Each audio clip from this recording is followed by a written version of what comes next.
Welcome to a Cannaconvo episode of Cannabis Last Week, brought to you by Global Cannabis Times. I'm your host, John Puro. Now, before we get to an interview I'm really excited about, I want to note that any opinions I express are my own and not those of my law firm, Zuber Lawler. And as I like to do, I want to have a quick prayer to the video chat gods. May our Wi-Fi connections be sturdy, all dogs and children be quiet, and may Amazon Prime another time. Amen. Now, I have the distinct, unique pleasure of introducing Niambe McIntosh, head of the Peter Tosh Legacy and Brand. Also, she is the founder of the Peter Tosh Foundation. Niambe, thank you for joining. Thank you so much, John, for having me. It's a pleasure to be here. Yeah, so I have to say I was very excited because, obviously, your father is Peter Tosh, and it's very, meaningful to me personally, having spent my first 15 birthdays in Jamaica and, now trying to get my daughters who are 7-11 to listen to good music, having them listen to Bob Marley and the Wailers and your father's music and teaching them that, obviously there's a lot of fun songs. But some of the really interesting and unique stuff was that your father, there were very serious songs in terms of calling out injustice, obviously very early with Legalize It, turning an eye towards, cannabis. So I'm just, curious and wanted to hear a little bit about your upbringing, kind of the value system around and learning a little bit about that.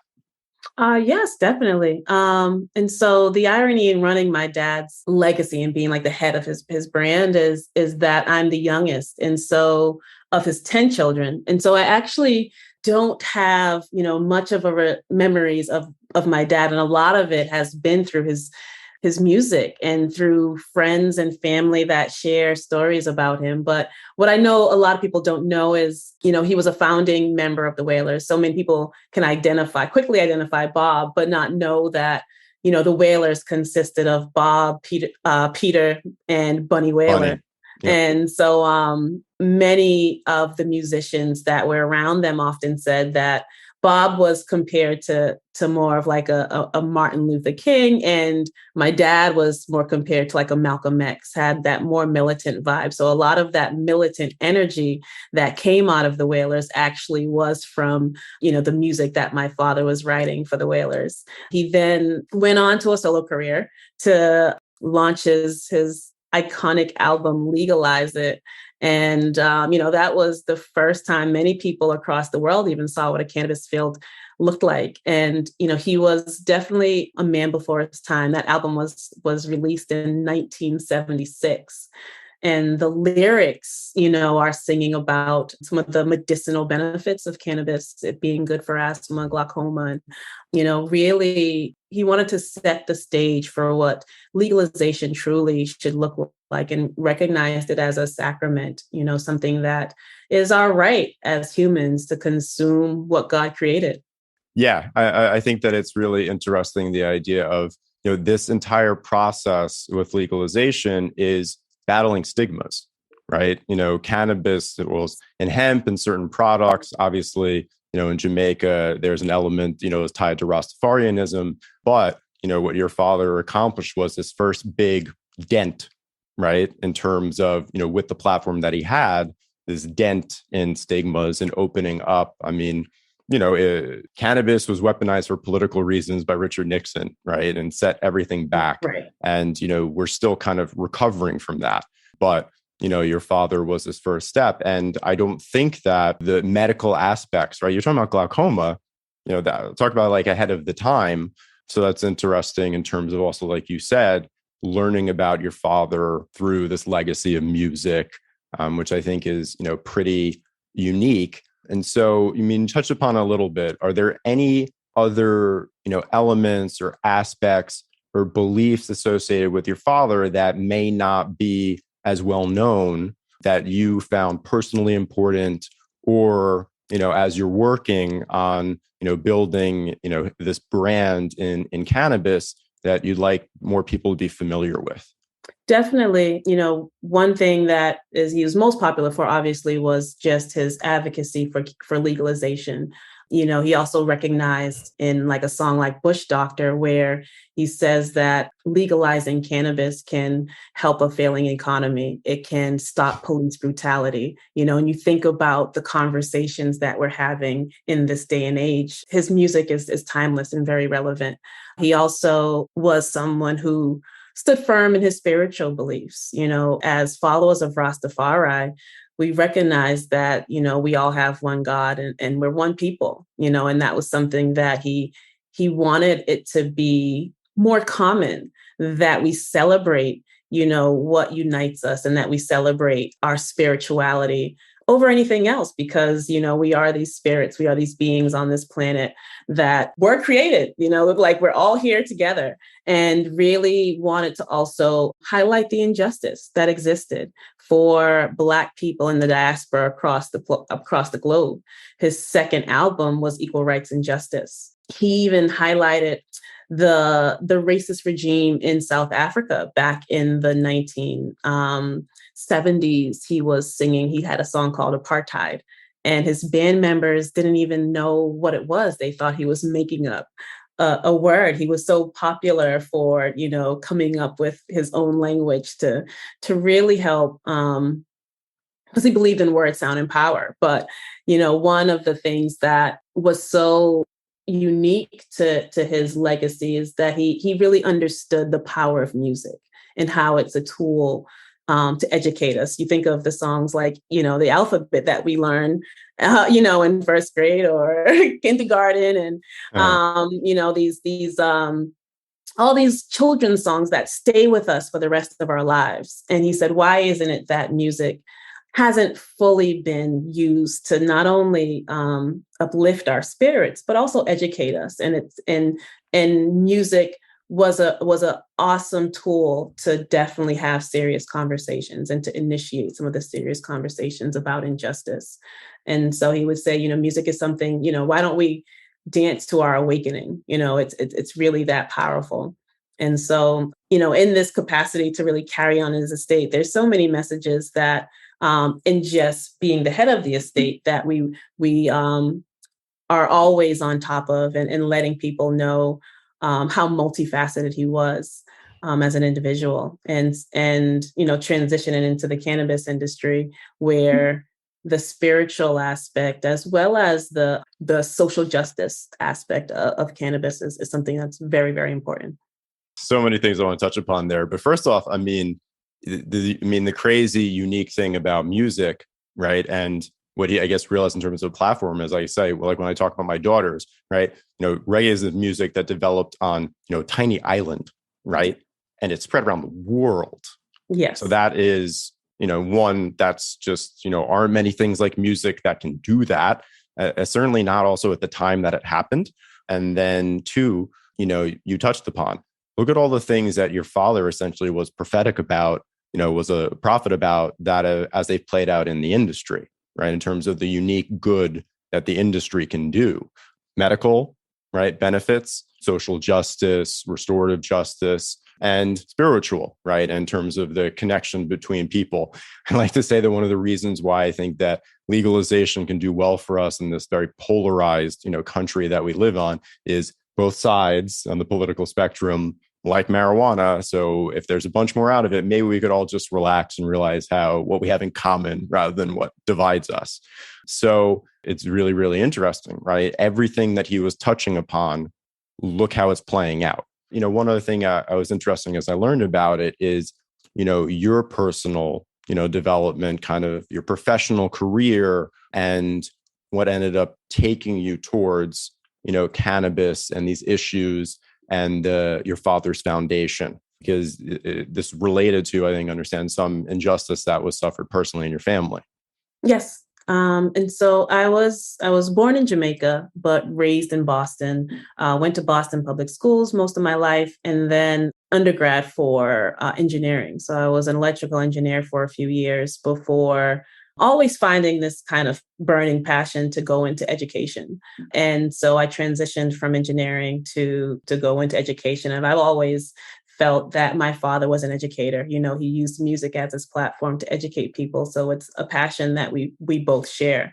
which made transition into taking over his estate very easy for me in a way, but also there was that kind of connection that I believe that we shared in using his message and music to educate others around the world.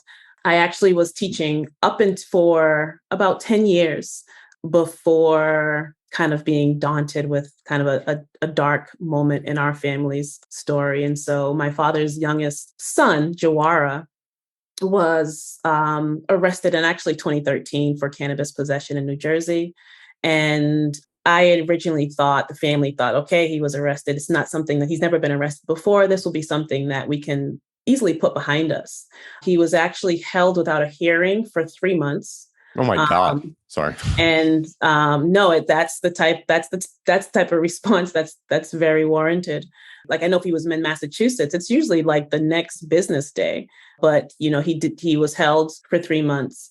And I remember him calling around that time, sharing how he was in Bergen County Jail with like a 17-year-old who just didn't have bail money for about like an ounce of weed. And that person, they were in there kind of indefinitely as well, just because they didn't have, bail money.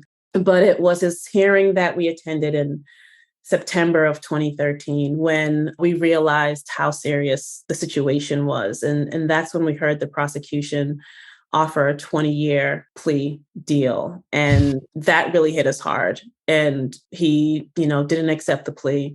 And fortunately was able to make bail by the end of that year, but went back and forth to New Jersey for pretrial motions, first being offered the 20 years, then 15 years, and being, pressured to accept it because that's probably the best offer, and then 10.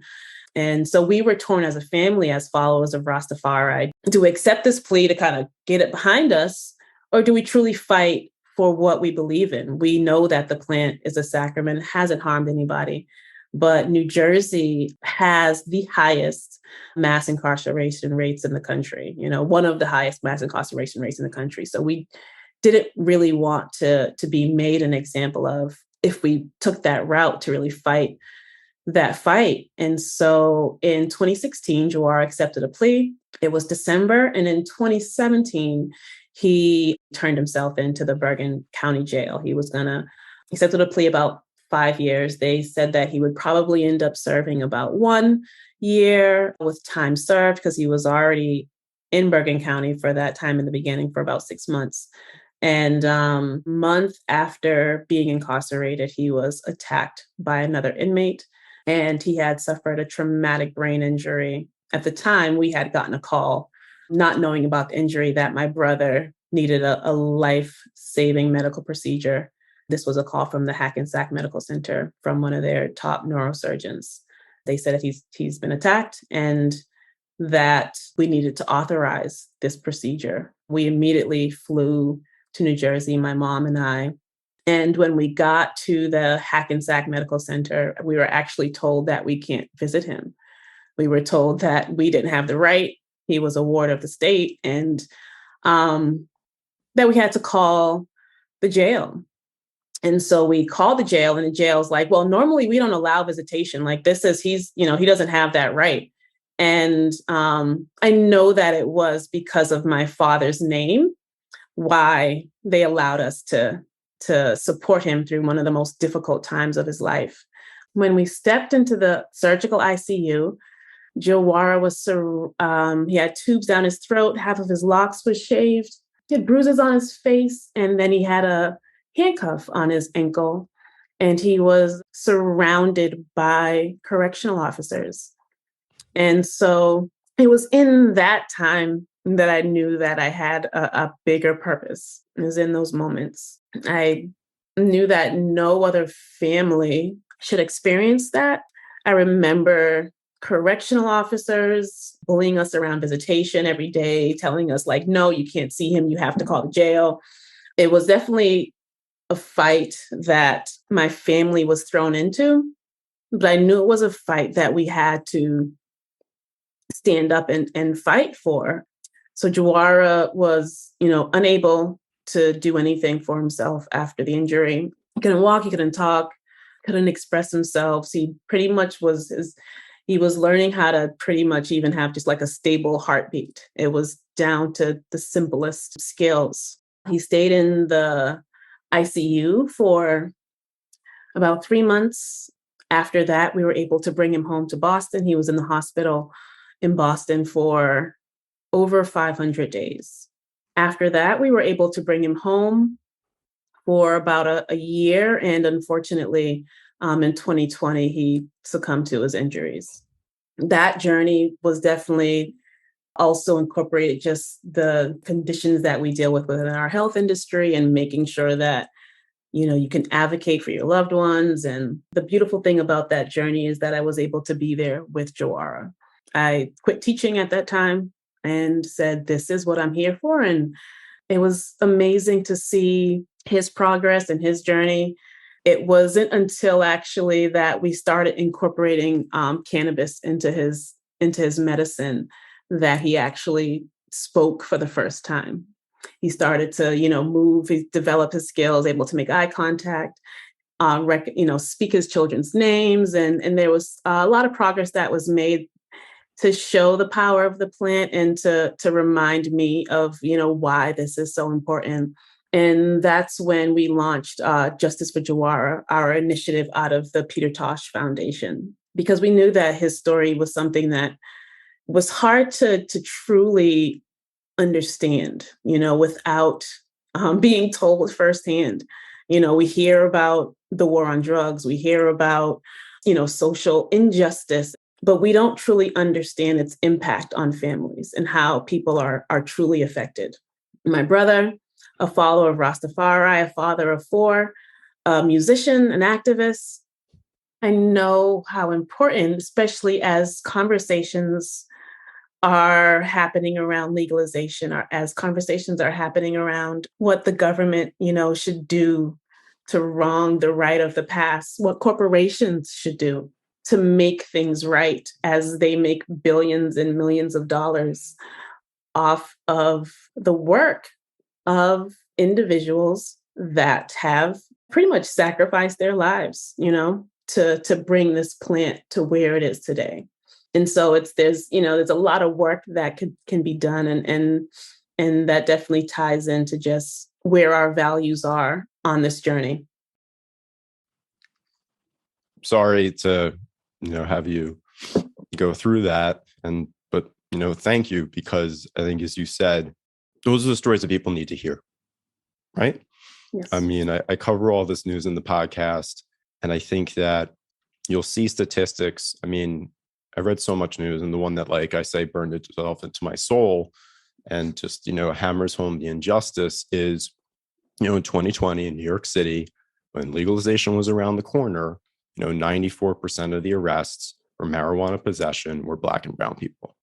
Right. So I think that you see those statistics, but I think this other element of injustice that's not necessarily talked about as much in the industry are the sentencing guidelines in relation to this, right? Yep. And, people going to jail for something they never should have, what can happen? Yep. And Black people are 4 times more likely to be arrested, 50 times more likely to be sentenced.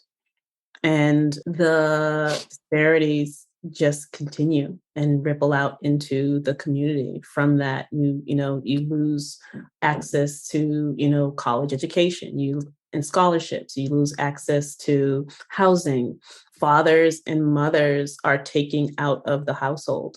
That affects people in an economic way, in a mental and traumatic way. And there's so much damage that is done from that. And so, and thinking about just how easy it is for us in legal states to walk into a dispensary, to buy cannabis, to enjoy it at a party, to start a business when you come from money and you have the opportunities and resources to do that and benefit off of this. There has to be a lot more done to repair these harms. And we're nowhere close. I mean, was one of the things I say in the industry, unfortunately, is we can't go back in time. Exactly. Right? I mean, we can't. It's just a matter of trying the best that we can now, going forward to, thankfully, expungements, certain things not being a crime anymore is, an element as these states come online, but also these, questions of helping the communities that have been so disproportionately and unfairly impacted. And, one of the things that I'm, the main topics I'm obsessed with is, people want this to happen. And yet it's like, no matter how it's constructed, there are ways that people work around. Frankly, there are other lawyers, right, that find these workarounds. And so moneyed interests, Yep. like Arizona was, I think, this crazy example of the social equity lottery where there is like zero transfer restrictions, and so, certain people that qualified there were like these predatory contracts where maybe they were getting $50,000 for something that was turned around and being sold for $10 million as soon as if they won, this lottery ticket. And I think that, as you counter people in the industry, everyone, they're the people who have these personal stories like you do. And I just think this was like, I guess, a call, you realize this was a calling. You had a unique platform, suffered horribly. Sorry, I'm a crier too. Oh, good. You have to let it out. But yeah. So how are you, as you're continuing your, father's legacy and those perspectives and, with justice for, Jawara, how are you building that out in the brand and these initiatives and, finding the right partners also, because it's such an, a state by state model you have to go on. Right. I'm curious to know, how you're approaching it. Well, I can say I'm approaching it with patience. I think that's the first thing you got to have on this journey. In taking over my father's estate, actually only in 2010, even though he passed away in 1987. And then coming into when Colorado was legalized in 2014, I knew that we wanted to be in the cannabis space. And then I also knew that we had to have a strong foundation, literally and figuratively. And so it was 2015 that we launched the Peter Tosh Foundation. And so developing our Legalize It initiative is what we launched with, because it was really important that those that have been impacted by the war on drugs have a rightful place to participate in the economic benefit of the cannabis industry. We also wanted to help change the stigma through our Legalize It initiative and educate people, because that's the biggest barrier for so many. There's been so much, a century of misinformation that has gone out around the entire globe, where people are now having to kind of relearn, why this plant is important, all of its benefits medicinally, spiritually. And then the dark history around its prohibition back in the 1930s with Harry Anslinger, and identifying that, weed will make, whiteys want to sleep with darkies or whatever, all the crazy things that he's, the propaganda that has gone out really to target Black people again, and Mexicans that were coming into the country. That's why we even call it marijuana. So, education is really important with the nonprofit. And then we also have a strong relationship as an advocacy partner with Minorities for Medical Marijuana. And so we are developing some programming together to make sure that we continue on this fight to benefit those that have been impacted. And so that is where we start. I think a strong foundation in doing the work is what is most important to legacy. And then the telling the story, of my dad and educating people about who he was and what he stood for. And so we're just working on the branding and creating that and fine tuning that to cover really how multifaceted he was when it came to even just this industry. Got it. I know that you said that you're, working on it or whatever. Don't want to give away any spoilers or anything, but is it, is it a consideration of actually putting some of these stories and stuff on packaging so that it's like right there? Or as you said, putting it in different initiatives? I mean, to any extent that it is something you could discuss at this point, I'd just be curious, because these are interesting decisions that you're making in terms of how to build a brand. As an IP geek, this is the type of stuff that I really enjoy.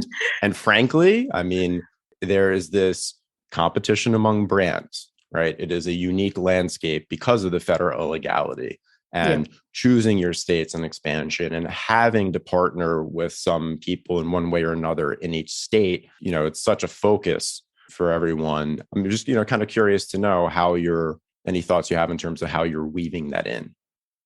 Definitely. I think it's really important to look at the places where we have a fan base, already.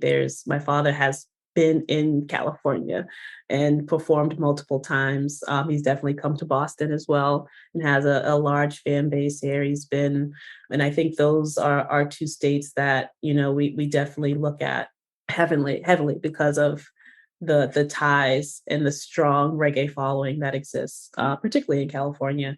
But it is also an interesting market. I've when I say patience is important, I've had lots of opportunities to be on shelves already, and we've turned them down because of just it didn't really serve what our mission was, and knew that it wouldn't do the legacy justice for how strong and influential and powerful that it is. So it's really a lot of conversations. It's a lot of building relationships, but also on the creative side is touching on the aspects of spirituality and social justice, and also Rastafari.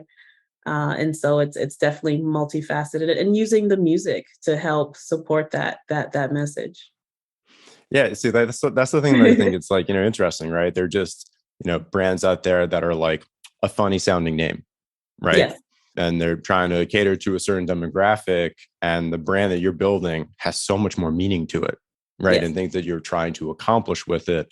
And so, like I said, it has to be done very carefully. Besides social equity inclusion issues being a major focus of the interviews and podcasts, the other thing is the California industry and its struggles with the illicit market, because that is ultimately one of the biggest stories in the nationwide market because of how much, illicit, cannabis is impacting from California, all these other, states and everything.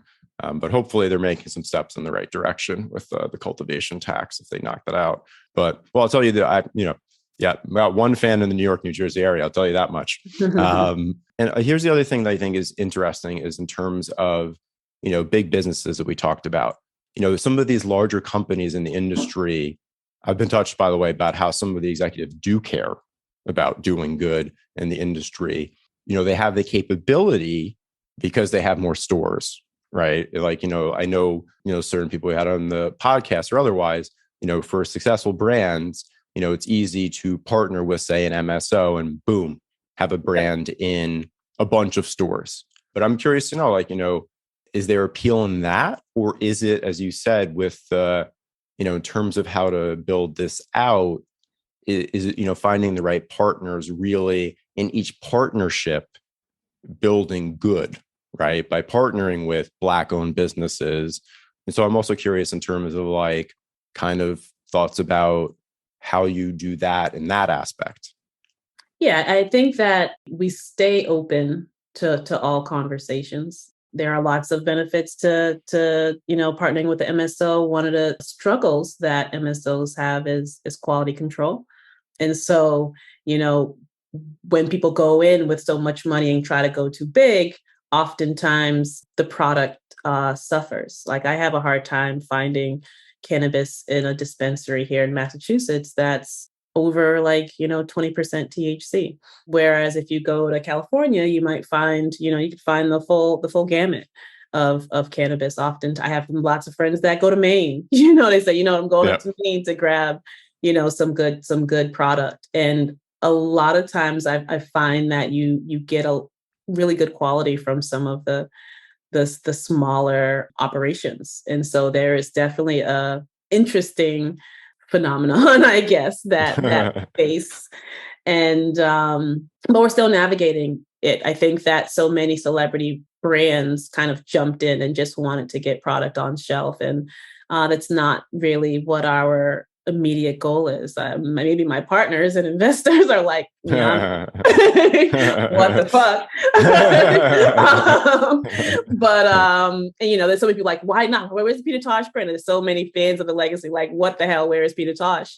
But know that every aspect of this is done with intention.